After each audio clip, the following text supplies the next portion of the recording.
ஐஸ்வர்யவான் ஐஸ்வர்யவான் தரித்திரனை ஆளுகிறான். கடன் வாங்கினவன் கடன் கொடுத்தவனுக்கு அடிமை.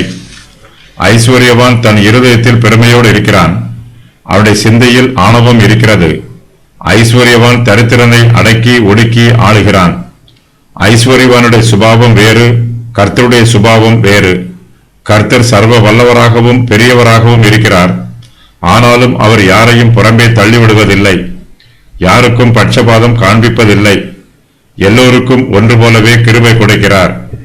கடன் வாங்கினவன் கடன் கொடுத்தவனுக்கு அடிமையாக இருக்கிறான். தான் பெற்றுக்கொண்ட கடனை திரும்ப செலுத்த முடியாமல் போகும்போது கடன் வாங்கியவன் மிகுந்த கஷ்டத்திற்கு உட்படுத்தப்படுகிறான். கடன் கொடுத்தவனுடைய இரக்கத்திற்கும் தயவுக்கும் கெஞ்சுகிறான். தன்னிடத்தில் உள்ள எல்லா பொருட்களையும் தான் பெற்ற கடனுக்காக வேறு வழியில்லாமல் ஈடாக செலுத்துகிறான். முடிவில் தனக்கு ஒன்றுமில்லாமல் தவிக்கிறான்.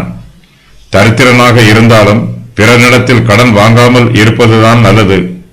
தரித்திரன் சோம்பேறி இல்லாமல் கடினமாய் உழைக்க வேண்டும். தன்னுடைய வருமானத்திற்கு தகுந்த பிரகாரம் செலவு பண்ண வேண்டும். செல்லும் செலவை கணக்கு பார்க்க வேண்டும். போதும் என்கிற மன திருப்தியோடு வாழ கற்றுக்கொள்ள வேண்டும்.